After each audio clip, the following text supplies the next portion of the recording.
Hello friends, எல்லோரும் நல்லா இருக்கீங்களா? பாருங்கள், இது ஹோம்மேட் நெய்ங்க.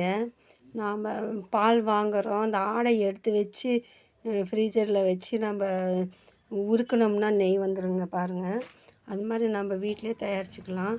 நம்ம வெளியில் வாங்குறது எவ்வளோ நம்ம கேர்ஃபுல்லாக வாங்கினாலும் அது சரியில்லாமல் இருக்குங்க. அதனால் நம்ம வீட்டிலே தயார் பண்ணிக்கலாம் ஈஸியான முறையில்.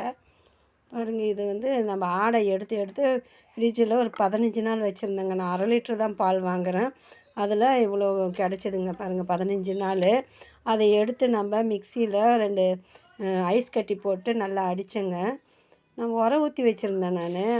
அது பாருங்கள், ஐஸ் கட்டி போட்டு மிக்சியில் அடித்தேன். ரொம்ப நல்லா அப்படியே வெண்ணெய் திரண்டு வந்துச்சுங்க. அதை எடுத்து நான் காய வைக்கிறேன். பாருங்கள், அடுப்பில் வச்சு நல்லா காய வச்சேன். ரொம்ப நல்லா அந்த வாசமாக இருந்ததுங்க. நீங்களும் அது மாதிரி ட்ரை பண்ணுங்கள். பாருங்கள், இது இறக்கும்போது 4 வெந்தயம் போடணும். அப்புறம் இந்த முருங்கை இலைய மோரில் நனைச்சி அதுவும் போடணும். கல் உப்பு ஒன்று போடணும். அது போட்டால் நல்லா வாசமாக இருக்கும். பாருங்கள், இந்த நெய் உருகிருச்சு.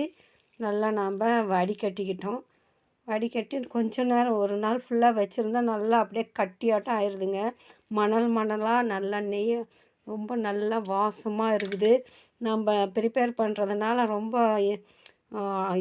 இன்ட்ரெஸ்ட்டாக இருக்குதுங்க. நம்ம சமைக்கிறதுக்கு கூட டேஸ்ட்டாக இருக்குது. பாருங்கள், எவ்வளோ மணலாக நல்லா இருக்குது. பாருங்கள், வீட்டு நெய் நம்ம எவ்வளோ தான் நம்ம காசு கொடுத்து வாங்கினாலும், விலை கொடுத்து வாங்கினாலும் இந்த மாதிரி நெய் நமக்கு கிடைக்கிறதில்ல. நீங்களே ட்ரை பண்ணி எடுத்து இது மாதிரி காய்ச்சி வச்சுக்கோங்க. நிறைய நாள் வச்சு நம்ம யூஸ் பண்ணலாம், ஒன்றும் ஆகாது. நம்ம டெய்லி எடுத்து வச்சிடணும். பாருங்கள் ஃப்ரெண்ட்ஸ், சப்ஸ்கிரைப் பண்ணுங்கள், லைக் பண்ணுங்கள் ஃப்ரெண்ட்ஸ்.